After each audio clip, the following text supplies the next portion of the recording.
Red alert! This episode of 5-Year Mission the Podcast contains naughty words and conversation. If you are offended by that sort of thing, consider this fair warning.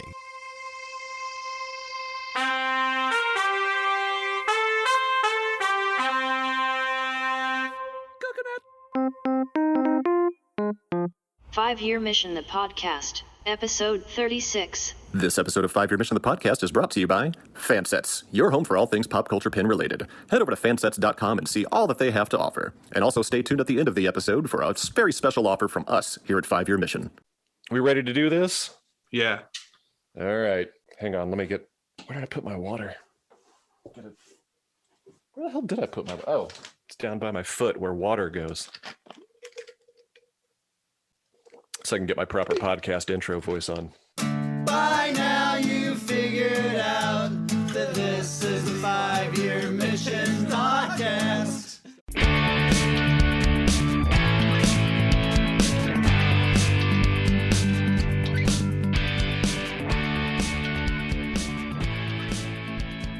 Welcome to 5-Year Mission, the podcast, the only podcast hosted by a band called 5-Year Mission that does songs all about Star Trek, the original series. I'm Andy Fark. Joining me tonight, I got Mike Rittenhouse. I got Chris Spurgeon. Hey, fellas. Hi. We're here for another wonderful episode of 5-Year Mission, the podcast. The podcast. So happy to be here again. It's the most cleverly named podcast in the world. Tonight, or today, or whenever you're listening to this, I always say tonight, but it doesn't really matter. Chris likes to point it out. A few episodes ago, we had stand-up comedian Joe Bates on, and ever since that time, I have had... Mike is not a fan of Joe Time. He sounds like a cow.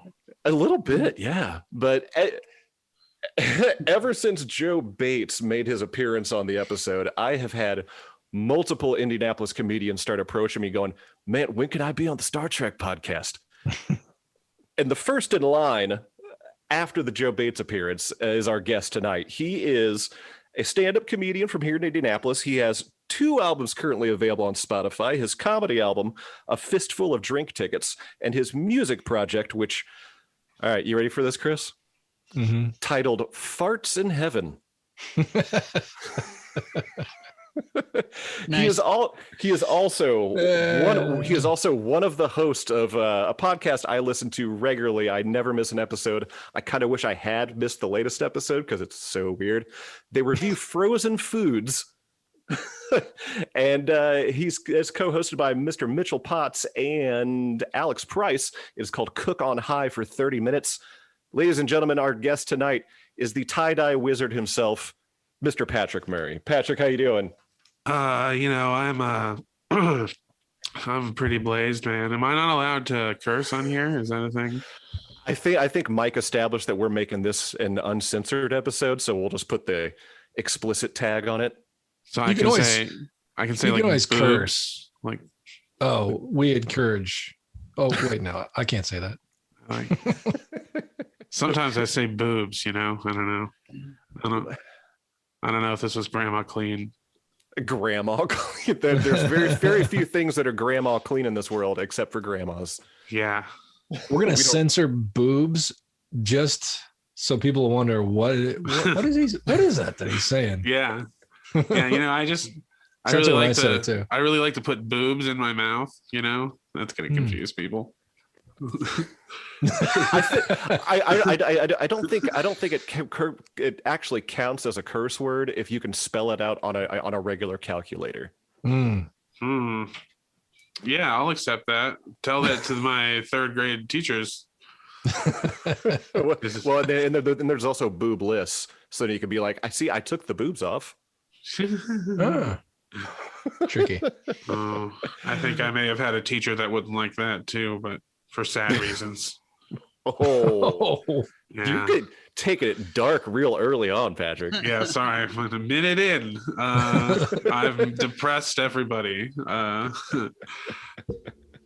Oh man! So our last guest, Joe Bates, aka he he who shall not watch Star Trek ever, he did not have very much experience in the Star Trek world. But I know for a fact, Patrick, that you are almost a completist, right? What? Yeah, I'm pretty close. What episode did he watch? Oh, he watched Threshold from Voyager. That's pretty much the reaction I did when he picked it. So I'm almost done with my DS9 rewatch, and then my Voyager rewatches after that, and then I will be completely caught up on everything. Okay, now have you also been watching Discovery and Lower Decks and Picard and everything too? Yeah. Okay. There's a lot, and now they got some sort of animated thing coming out. Another animated thing. Prodigy. Yep. Yeah. Janeway is going to be in that with the return of a virtual teacher, Janeway. Yeah. So it's not going to be physically her, but she's basically going to be like the EMH of this starship. Yeah. Which would be cool. Pretty awesome. I've seen the stills of her character, and it's super well done. Do you think it's going to drink coffee still? Oh yeah. Yeah. Virtual coffee. There's virtual coffee and then virtual nebula. It's going to commit virtual murder. Wait, are we already bringing up Tuvix? It's fine. He deserved to die, to be honest. That's I true. agree with that decision, to be completely honest with you. Tuvix he was too nice, you know? He seemed like a Chick-fil-A employee. I was like, get rid of him. Yeah, Tuvix. Oh, he was just wishing. He was just out there wishing everyone a blessed day.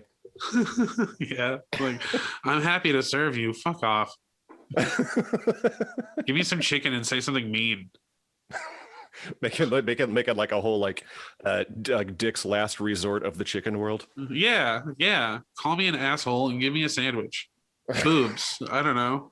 I mean, I could do that for you technically. Now, except for then you'd have to go to Chick-fil-A, which is kind of gross in and of itself. That's true. Yeah, it's not the best. Boo Chick-fil-A. Boo. And your stupid homophobic chicken. Yeah. Get out of here, Chick-fil-A. Mike just keeps mooing everything. He's not booing everything. He's mooing everything. I know. I noticed.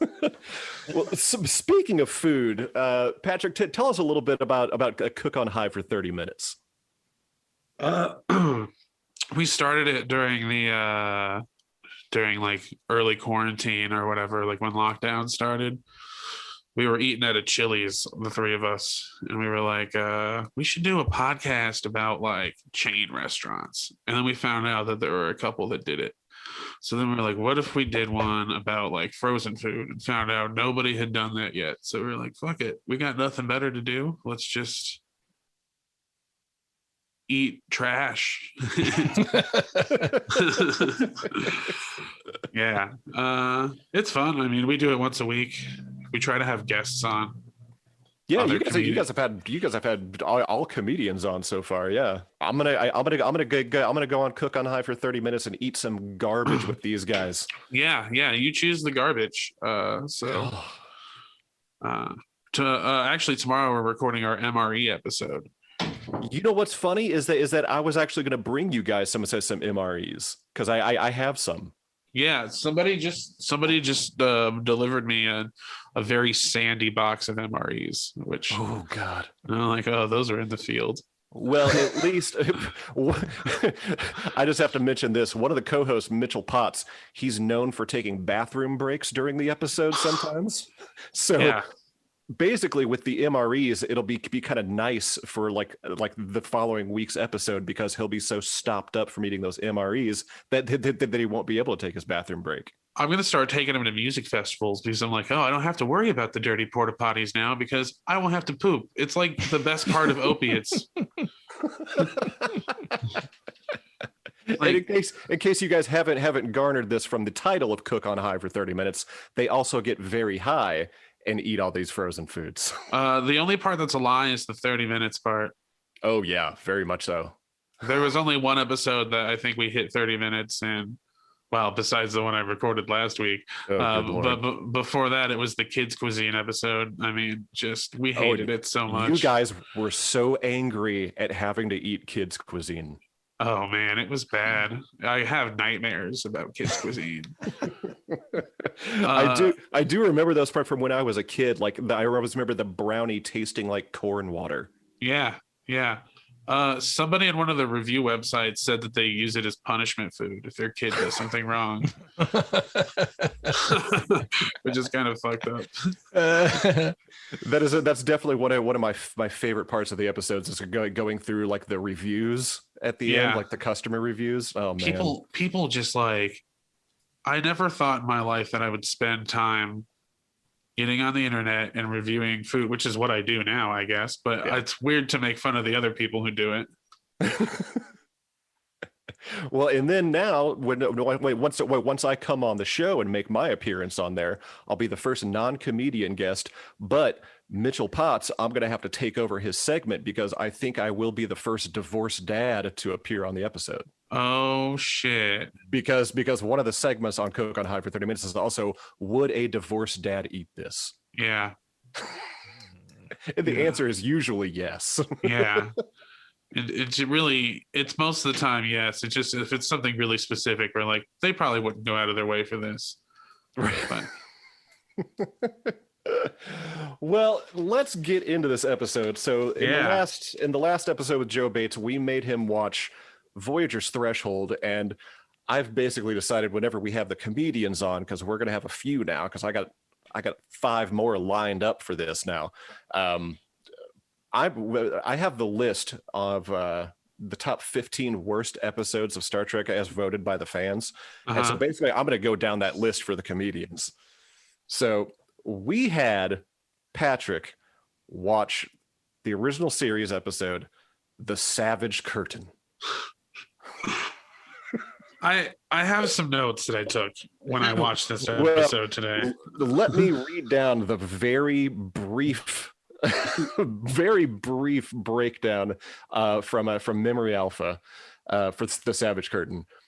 Kirk and Spock are forced to fight alongside such historical figures as Abraham Lincoln of Earth, which, come on, and Surak of Vulcan by rock-like aliens who want to understand the concepts of good and evil. That's all they have to say. Can I just say I hate this episode so much? It's so bad. I really hate this episode. So bad. It makes me angry watching it. And my favorite thing, Chris, is that for year 5, our final album in the original series run for the band, you are tasked with writing the song about this episode. I am, and it's the 3rd episode. It's like the 3rd episode from the last.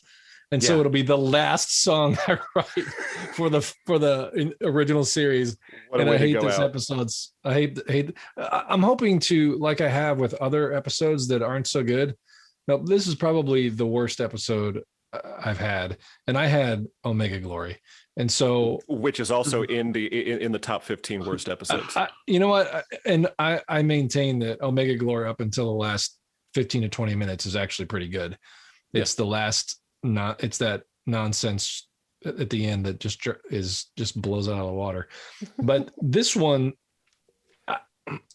I challenge you to find a redeeming quality. I really do. There really isn't one. What is with their dress uniforms? The dress uniforms are awesome. I love the dress uniforms. They're ridiculous. They're like medals. They're metal patch things form like little Christmas trees and stars. Like they look like they're in a Christmas pageant. They look like British grandmas out shopping. Yeah, they're insane. I like the uniforms from Wrath of Khan better. Like the monster maroon uniforms. Yeah. Ooh. Really? The dress uniforms I actually like. It's the absurdity that Kirk insists on everyone wearing dress uniforms for virtual Abraham Lincoln. Yeah. It's like, what are you, when did Kirk become like this? I mean, when did he just automatically decide that, some alien entity that clearly isn't Abraham Lincoln deserves all he was just floating. And that's in just space. the beginning. Yeah. 11 minutes and 45 seconds into the episode, he calls her the N-word. Yes. Timestamps. You wanted to hate on this so hard. I was like, what the hell's going on here? I mean, I've watched it a few times now, and when I hear that, I immediately take exception to it. But then they like qualify it right after it happens. They're like, oh, we don't worry about what people call us anymore. And I'm just like, what? We're beyond name calling now. Yeah, I just love that he calls her the N-word and he goes, oh, my bad. That's probably not a good word anymore. And it's like, how would you have that self-awareness if you're Abraham Lincoln?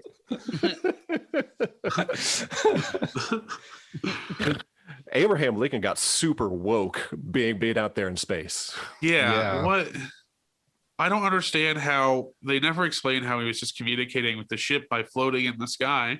And then he's like, oh, how did you beam me above this ship? I don't understand your archaic. You were just floating in space, bro. What are you talking about? You don't understand how this works. And well, yeah, and he was also able to give an exact time of when their orbit was going to be directly above where he is. It's like, okay, you don't understand what phasers are or how you got transported onto the ship, but you were able to calculate orbit. Yeah. He asked Kirk if they still understand minutes or something, and Kirk's like, oh yes, we can convert to that. I'm like, what? Yeah, what do you use now? It's like, when in the history of Star Trek are they ever like, how many oolongs is it gonna be till we get there? I mean, it's always time. Like, we know time. Oh my god. I told you this episode makes me mad. Oh yeah. Which is why I'm glad that you insisted on wanting to be on this episode, because I was like, yeah, this has to happen. You need to work out this anger before you finish writing the song, so it's not like it turns out to be like a grindcore song. Let's get this over with. You know what made me laugh a lot was, like, I always laugh when I see original series Klingons, and seeing Kahless, and I was just like, he was so shiny. Yeah, why do original series Klingons always have like the craziest sweaters? Like, they're just like, we're battle sweaters. They look like bees. They do look like bees. They have like terrible bowl cuts. Like, yeah. But to be fair, everyone on the original series has a terrible bowl cut. Yeah, pretty much. That's true. That's true. The thing that killed me about Kahless being there is that he's supposed to be like the be all end all of Klingons. He is like the reason the Klingons are Klingons and like their whole mantra and everything. But he doesn't look any different from any other Klingon that we saw on the original series. No, not only that, he kind of takes a back seat to General Green. Colonel Green. Yeah, Colonel Green. Yeah, Colonel Green is like the mastermind of everything, and then Kahless is just like, whatever. I mean, I get it that they retconned a lot of the history of Kahless later on. Later on in the series. But I want to go back to Abraham Lincoln for a second.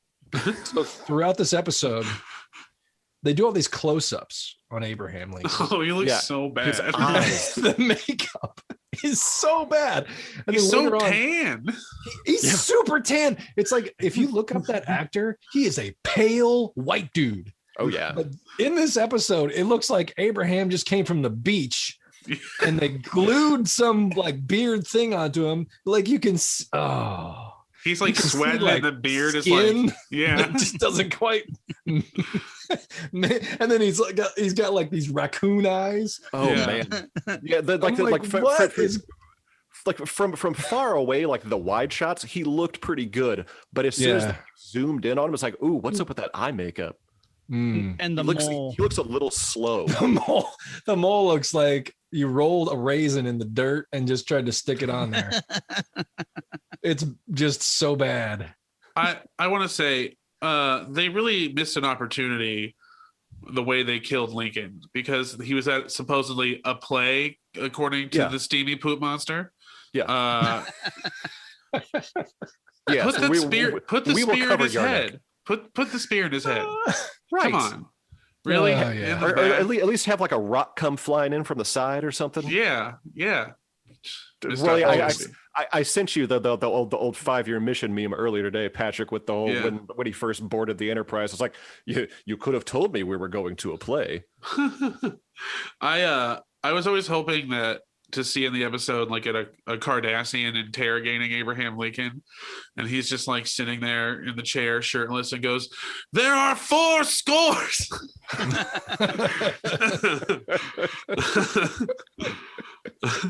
Crossover. Yeah.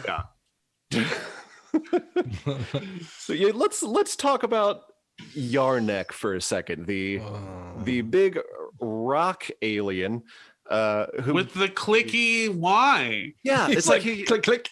Let me introduce you to my menagerie of bad guys. Yeah, and who was the woman? Just like, here's a rando woman with crazy eyebrows. Zora. Zora. It's such like he briefly described her that she used to do like basically she was like the Gables of some alien planet and did like genetic testing. I thought she was a Romulan at first with those eyebrows, you know. A little bit, yeah. And then they throw in like the token Earth bad guy, Genghis Khan. You know. Yeah. Well, Green was also from Earth. Yeah, Genghis Khan was literally just there for show. But Green was a fictional character. Yeah. I mean, Genghis Khan was the only actual Earth character, just like Abraham Lincoln. You know, it was like they had to have some. It's like, why Genghis Khan? I was gonna say it was probably too soon for Hitler because this was like the 60s. Yeah, I'm sure the writers were sitting around going, "Is it too soon for Hitler?" I mean, like, definitely too soon. Too soon. But yeah, Yarnek, the rock monster, is. Can we all just agree he just looked like a giant pile of poop? He was steaming. He was steaming. He was literally steaming. And then like the special effects, it was so obvious that it was basically just like a big paper mache boulder that they covered in a big gray blanket for those like cutaway shots. Yeah. I was like, oh my God. He was like almost as bad as the sludge monster that killed Yar. Okay. What Mike, do you remember the sludge monster's name? I know it has a name. I can't think of it. Oh, we need where's Larry Nemechek when we need him? You know, I didn't think Yarnek was the thing that I had a problem with Yarnek wise is that he's not, or she or whatever it is. It's very nondescript. It's like I watched the episode and a few weeks later, I will not remember what this monster looks like because it just is this blobby thing with, you know, like 9 eyes and some, you know, vaguely, it's kind of, you know, vaguely looks like it has lava in it maybe, and steams, you know? So, I mean, even though the Horta is kind of, doesn't really have a form. It's just kind of this, but it's very distinctive. You know, this is not a distinctive creature. No. And so it's not memorable. You know, its motivation is complete dumb. And utter nonsense. It doesn't make any sense. It makes zero sense. You're a completed lava planet, and you're telling me that you have decided you're just by yourself on this lava planet. You're a big steamy lava boy. And you're just going to create this little safe pocket and wait for something to fly by. And then you're just going to like mimic why do you want to know the difference between good and evil? You're by yourself on a lava planet. Who gives a shit? How does it even understand the concept? I mean, how does it know what good and evil is? Yeah. Right. I mean, it wants to understand what they are, but how does it know it even exists? I mean, it's on its own planet. There's got to be some history here that we don't know about. That's all I can think of. And you're just waiting for a starship to pass by? Like, what?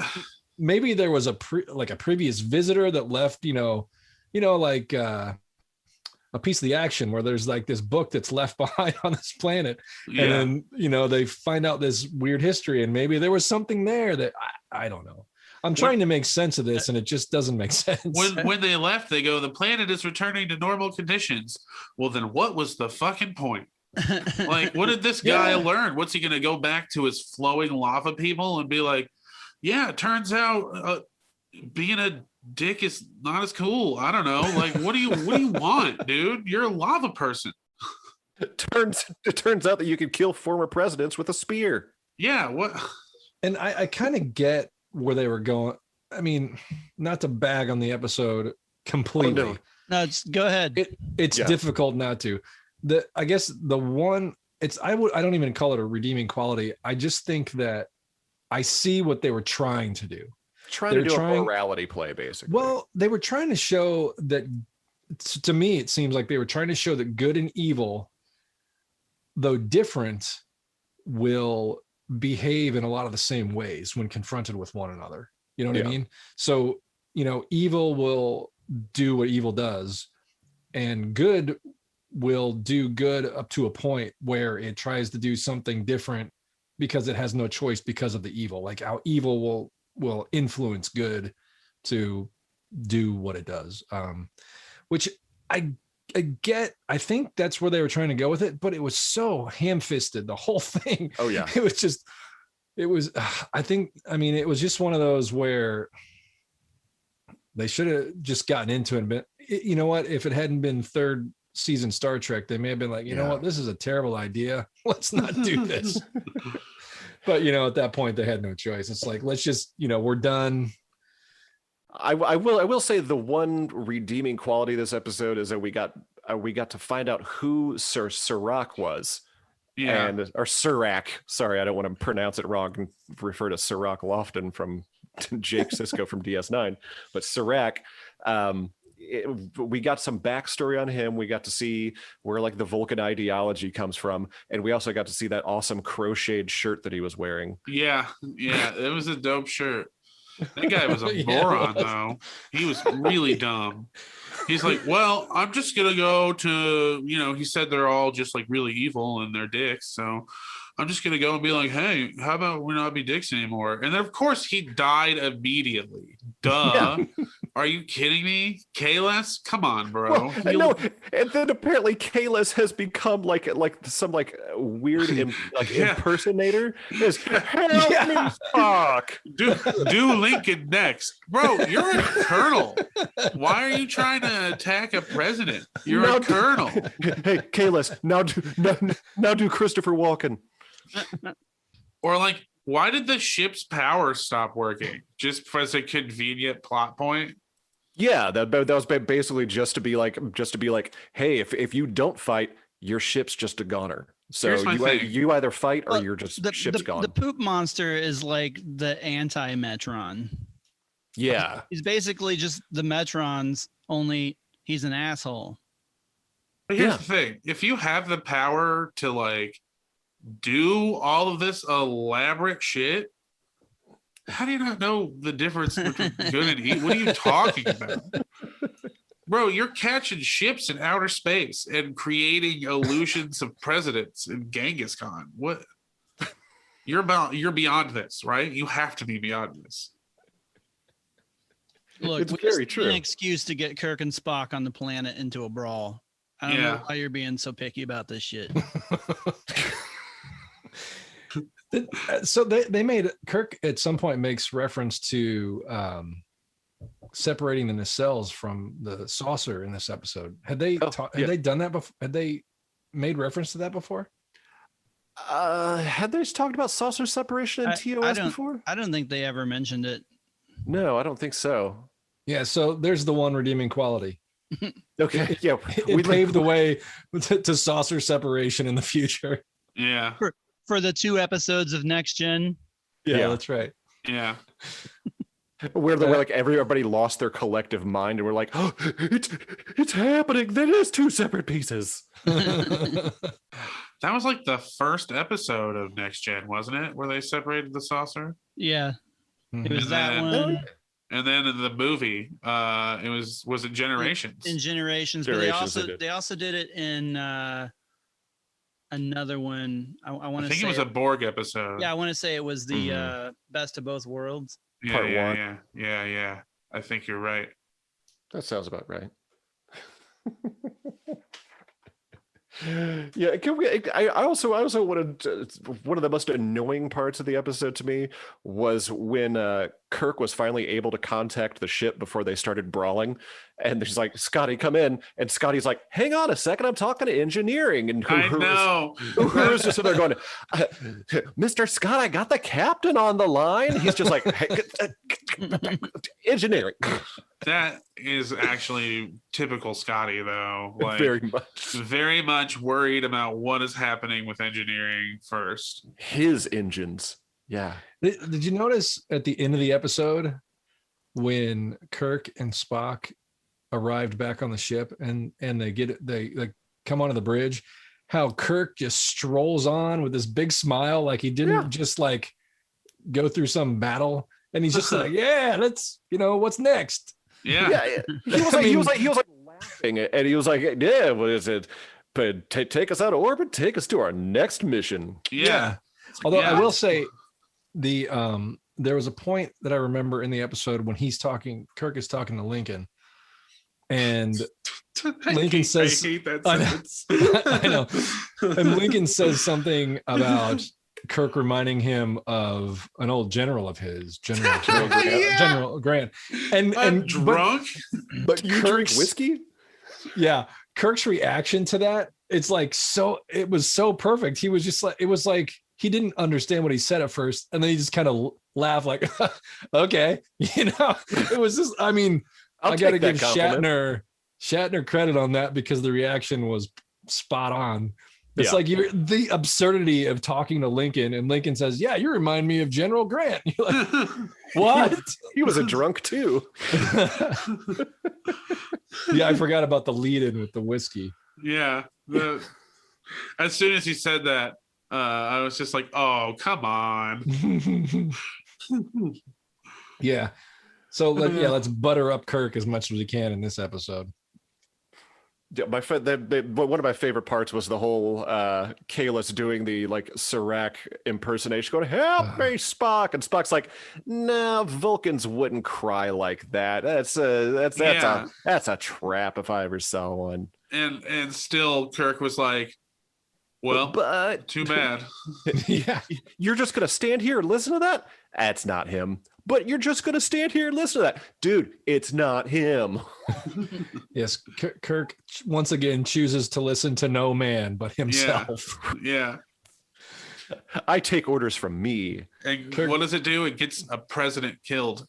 Right. Again. Yeah, again. Way to go, Kirk. How many times must Lincoln die before you listen, Kirk? Sure, this man freed slaves and also said the N-word on your starship, but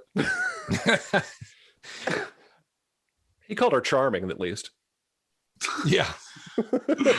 Jesus. I'm sure Thomas Jefferson used that word a lot too. That's true.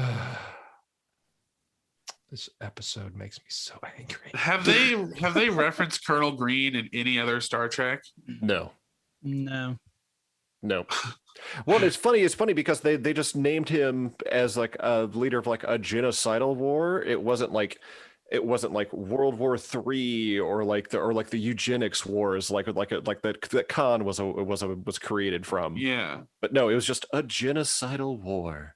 I was like, it must have been pre Khan. Yeah. Oh, they said 21st. I want to say they said 21st century, didn't they? Then it would be after Khan, because Khan was in the 1990s. Khan was in the 90s. Yeah. So it was after the. It would have to be after the World War III, which takes place in the 2040s, I think. So maybe. Oh yeah. Okay. Maybe later, after Zephyr and Cochrane invents the warp drive. Right. Yeah. Okay. Yeah, we have warp drive. Genocidal colonel. What? I'm guessing that they just thought, okay, so Colonel Green. No thanks. This sounds like a job for lower decks. Okay, let's leave genocide on the floor. Okay, I just looked up Colonel Green on Memory Alpha, and apparently he also made an appearance on Star Trek Enterprise in the episode Demons. Oh, I did see that. Yeah, it says Colonel Philip, according to Memory Alpha, Colonel Philip Green was a despotic militia leader on Earth who operated from the early 21st century until after World War III. Green was known for his motto, overwhelm and devastate, and was notorious for striking at his enemies during treaty negotiations. Which they said in this episode. Yeah. Super classy. Yeah. So he's pre-Archer, that's for sure. Oh, and he was also made an appearance just in photo alone in TNG's episode, The Big Goodbye, when Data was reviewing all literature on the Dixon Hill series of novels, and the photo appears of him from it's just in the Enterprise database. So yeah, interesting. There we go. So I guess they brought him back a couple times. Gotta love Memory Alpha. Yeah. Have you guys ever played a cover of the Enterprise theme song? All the theme songs. We because when we were doing the house band thing for Star Trek Las Vegas, we learned every single theme song from every single show. So you guys play a Rod Stewart song is pretty much what that is. It's a Rod Stewart song. You know that, right? Yes, we do. Hell yes. And we actually had what's his name? Anthony. What's Anthony? Yeah, we had Anthony Montgomery from Enterprise actually sing along with us. Let's face it, it could just as easily be a Bryan Adams song. It's true. Just as easily. Yeah. But it's a Rod Stewart song. You know what? It could also be an Aerosmith song if we're really being honest. Yeah. I mean, it could be. Stop living on the edge, Chris. I tell you what, one time I listened to that song on repeat for way too long. I was listening to it in the toilet because it made me laugh and I was pooping, and sometimes I fall asleep on the toilet, and then I woke up and I'd been on repeat probably for at least an hour and a half. It's been a long poop. There's a lot to unpack in that statement, I gotta tell you. It really is. But let's keep it packed away if you don't mind. Well, it'll definitely stay packed away after the next Cook on High for 30 Minutes episode when they eat those MREs. Oh, bringing it back around. Yep. Full circle, baby. Some freeze-dried spaghetti. Hey, Patrick, correct me if I'm wrong. That's what you call a callback in the comedy world? Oh yeah. Okay, I'm just making sure. I'm working on it over here. I got like a tight 3 going on right now. Okay, so I got a question for y'all. Yeah. In this episode, we've mentioned a couple, but since it's such a train wreck of a stupid episode, this is the challenge. Can you name something specifically that you found that was actually interesting or good about this episode? You trying to do research for your song? Right. That's a valid question, but no. My song is probably not going to have anything to do with this episode, or I'm going to find something so abstract in this episode that I can write about. I'll figure it out. I thought Kirk had a very nice speech to the steamy poop monster. The steamy poop monster. You know, it was very powerful and loud. You know, classic Kirk. You know, he really speeched him. He did speech him. Yeah, because the final line before they left, the conversation is Kirk says, "What gives you the right to hand out life and death?" Yardak says, "The same right that brought you here, the need to know things." Like, what? How is that the same? Right. It's like it's how their is that way of doing exploration. We came here to just check out your planet. You're the one that's like, you're not going anywhere. Not until you teach me about how death makes you people. Like what? Yeah. It's like we came here. You're the one that stopped us. We were about to bounce, and you're like, here's Abraham Lincoln. You know, we could have just left a dictionary for you. That made me think of, why was it a fight to the death? It's like, right. The difference between good and evil can be, assessed without some like archaic, it also wasn't even really a fight to the death. They like retreated, and then they were like, they retreated. The only people who really died were Abraham Lincoln and Sarah. Yeah. Yeah. It was. See, it's hard to redeem this in any way. Yeah, it's I would say subject matter for your song would just be a very confused Abraham Lincoln doing like almost like a like in the Nightmare Before Christmas when Jack Skellington first goes to Christmas-town. He's all, "What's this? What's this?" Just do something like that with Abraham Lincoln. He's just like, "Oh, what is this instrument? What does this do?" How about you leave the songwriting to me, buddy? You definitely got to have the N-word in it. Okay. Oh yeah. There's definitely, it's gonna be, that's the chorus. Considering Mike already has a song that says Nazi a bunch of times, I think we should probably leave out the word negress. Sorry, charming negress. Yeah. Out of the lyrics. You know, and I hadn't watched it in a while. I watched it today and I hadn't watched it in a while. And every time I watch it, I forget that happens. And then it happens. I'm like, oh, what? Why did you say that? And they're like, oh, it's okay. We don't mind. I'm like, what? Slap him, Uhura. Slap him. Oh, man. They thought they were being progressive. They did. Yeah. And I totally get that. But watching it with today's eyes, Mm-hmm. wow. You have to watch it through eyes of the 60s, Chris. Yeah, I know. Well, I know this, but I it's can't watch amazingly it through tone eyes deaf. of the 60s because I don't like to watch TV on acid. Yeah. Well, you know what though, Mike? A lot of Star Trek now, they do plenty of missteps in the in the original series And a next gen. and in next, but a lot of what they do is even though there is by comparison a lot of oopsies, they do a lot of stuff that's really very progressive. Yeah. But this was so, I mean, I don't know, even for the time, I think it was really That was a real missed opportunity. Very strange. It like I kind of wish it wouldn't have been just like blown off by her. It's like, Yeah. it's fine.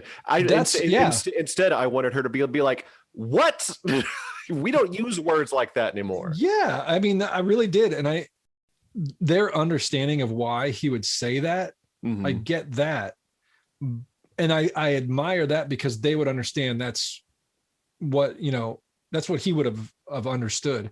Yeah. But to blow it off and be like, oh, labels and that kind of thing don't bother us anymore because we are who we are or whatever. It's just like, no, you would want to explain that to somebody because it's not like they all go in the future go around, calling each other that, especially, a white man to a black especially woman. the guy who freed the slaves. Yeah, right. I mean, there's got to be some kind of conscious awareness of that. And the fact that they just kind of shrug their shoulders and like, no big deal is a huge misstep, I think. Yeah.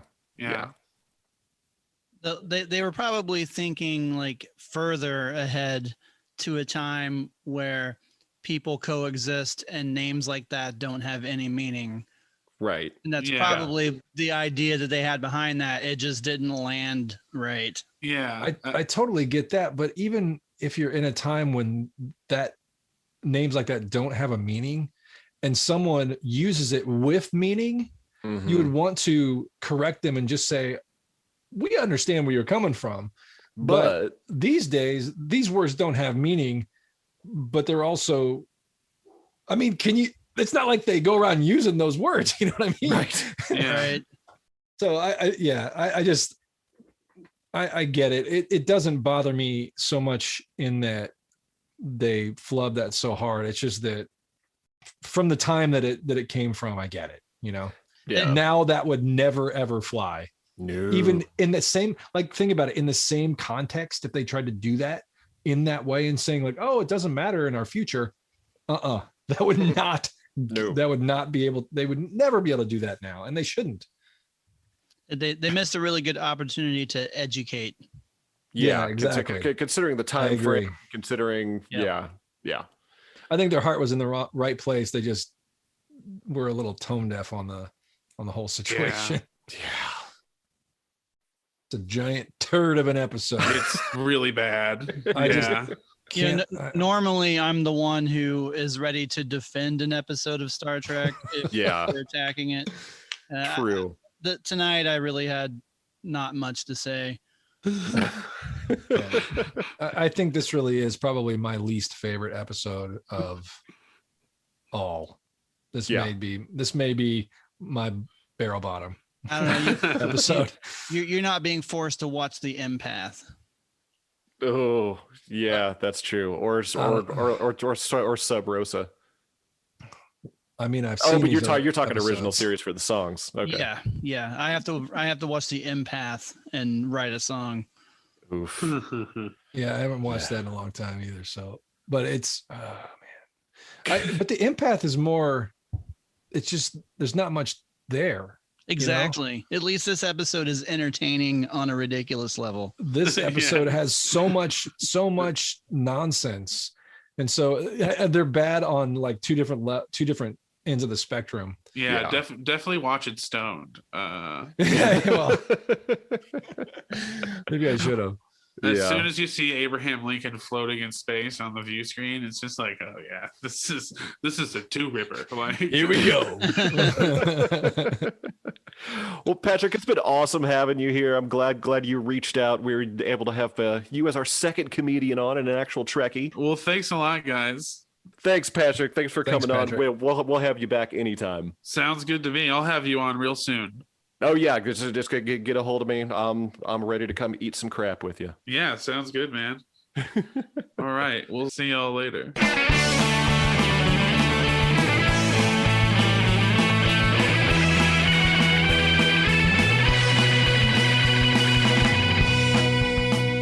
Hey, do you miss getting new content from 5 Year Mission? You should head over to patreon.com/5yearmission and check out our Patreon page. As a patron of the band, you will receive access to rare and behind-the-scenes pictures and videos and other cool stuff. You will also have early access to many things, like video releases or new songs. You can sign up for different levels, from ensign all the way up to admiral. One of the perks of being an admiral on 5 Year Mission's Patreon is that you get to be a producer on this podcast. Currently, our producers are Neil Carpenter, Helen Lake, Debbie Rinke, Carol Jones, Becky and Roxy, Steve and Frankie Palopoli, Madison Rachel Jones, and Jim Morehouse. Your name could be on this list if you sign up as an admiral. So head over to patreon.com/5yearmission now. That's the number 5 Year Mission.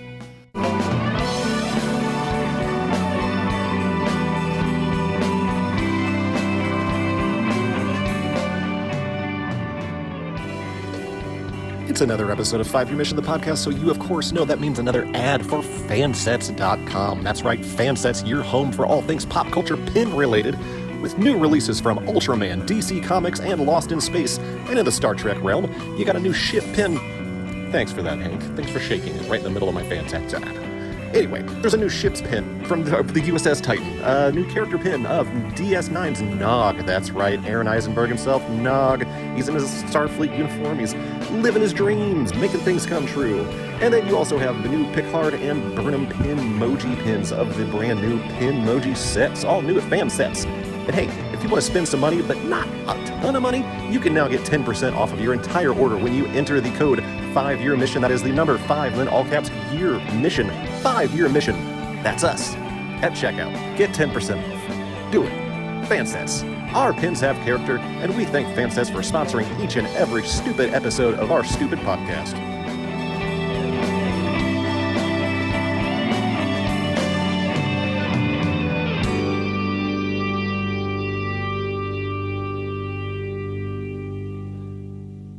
So welcome to our new segment we're calling 5 Year Mission, the podcast, colon, comlog. Why did you just break up the flow? Colon. Stop putting the colons in there.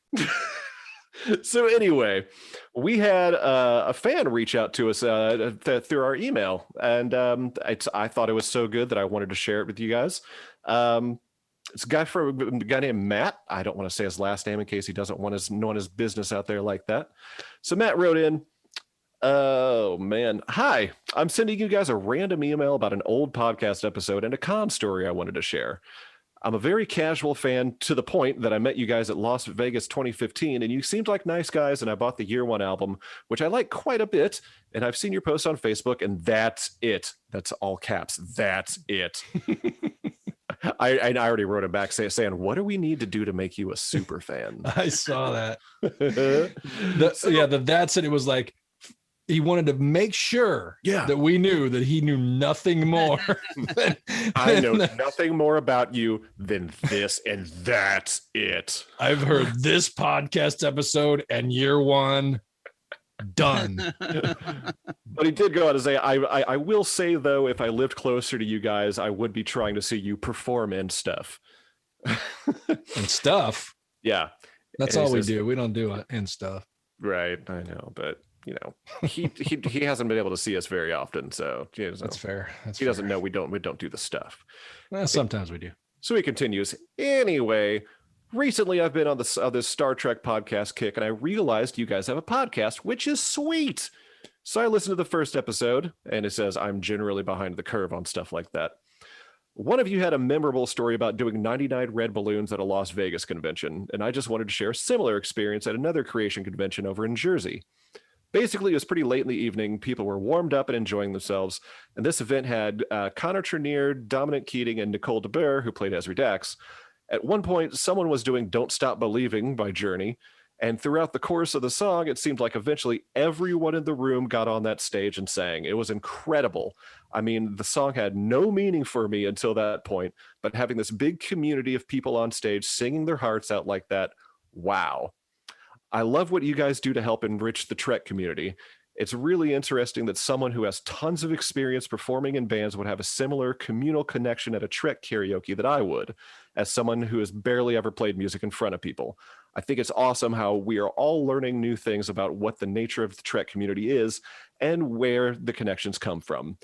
Anyway, I'm getting sappy, but man, after recent events and quarantining for a year, I think there are a lot of us that look at the meaningful elements of the Trek community and see it in a different light.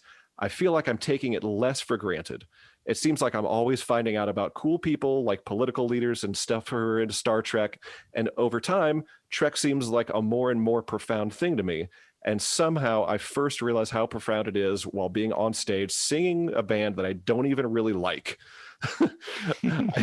I think it's great that other people have had the same experience. Connor and Dominic are brilliant for doing those karaoke events. Sorry about the long rambling email. Thanks, LLAP Matt.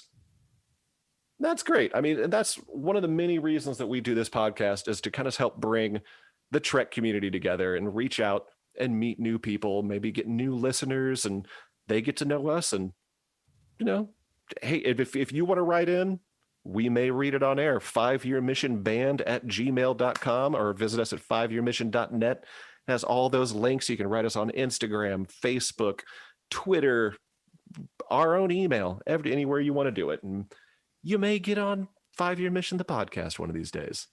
The Comlog. The Comlog, the Comlog.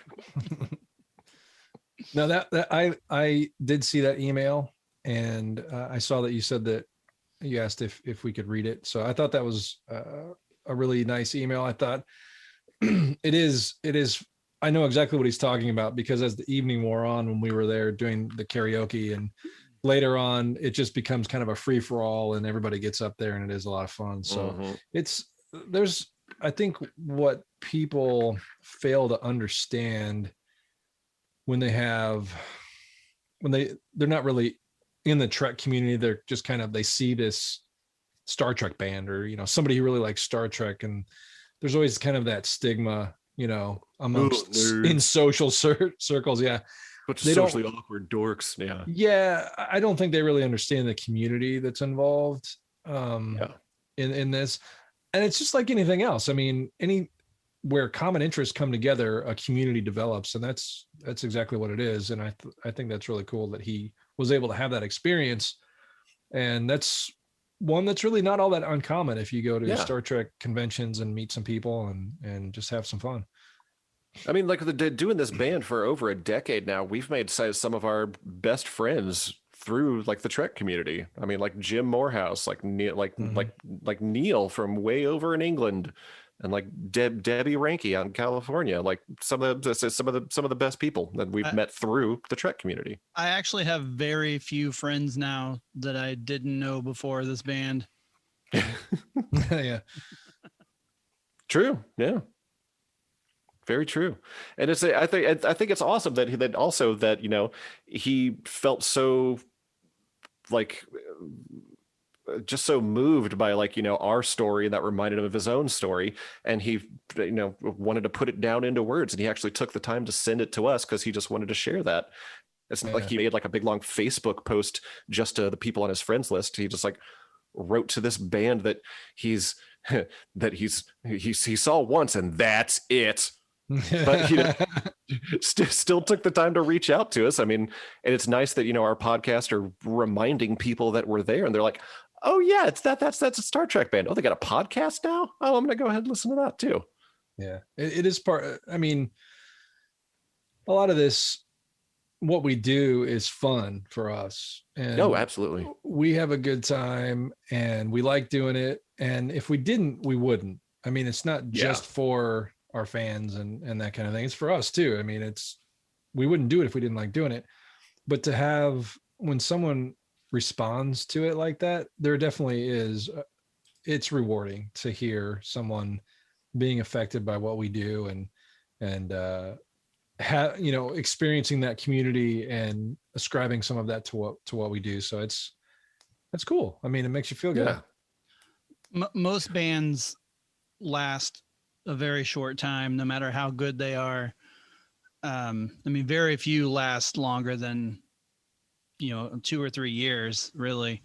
Anymore, if you really think about it. And I think one of the main reasons that we've been able to stick together for so long and keep the same lineup, even. Yeah. You know, a lot of bands will change lineups, but you know, it's been the same 5 of us this whole time. And I think a big reason is because of the community and the fan base and just how awesome it is. You know, it's very encouraging to keep us going, and you know, we love doing it, and the fact that people receive it so well and are so into the same thing that we're into, it just helps that much more. Absolutely. Yeah, I gotta agree with that. If as much as we enjoy doing it, if we didn't get the response that we do, I think we might get discouraged. Well, yeah. And you know, when we started this whole thing, it was just going to be for us, just something to do that we enjoyed doing, and we thought this would be a cool project. A recording only project until some asshole booked a show. I know. And I think if it hadn't been for the fans and the acceptance and you know, just achieving what we have, I think that we may have reverted back to that idea a long time ago, because we still wanted to do it, but all the other stuff that goes along with it that we do is really, you know, a lot of that is because we have the fans that we have and the opportunities that have come from what we're doing. So it's all, it all, you know, it's all weaved together in this tapestry that makes it of what we do. Like Sirach's shirt. I think that's gonna, let's go ahead and just wipe the comm log. Yeah. Okay. So in other words, if you want to reach out to us, 5yearmissionband@gmail.com, or head over to 5yearmission.net, and we got ways to reach us all through there. You know, we read them all. Maybe we'll read yours live on the air. Well, Mike won't read it, but we will. Yeah, that's true. What?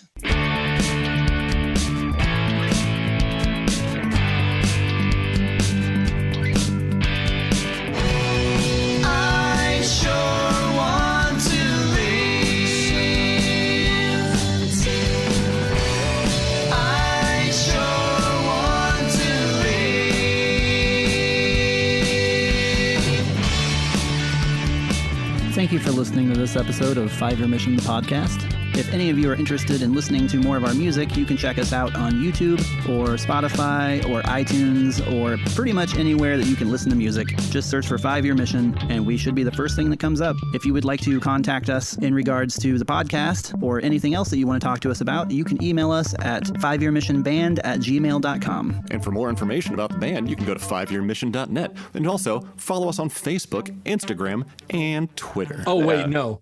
You know what this segment's called? The segment. Just the segment? The segment. Welcome to 5 Year Mission, the podcast. The segment? This is the segment. No, it's just 5 Year Mission, the podcast, the segment. Yeah. I mean, why and not? we can just like close out the show with it. So yeah. All right. Oh, we could get real daft and call it the segment. Okay.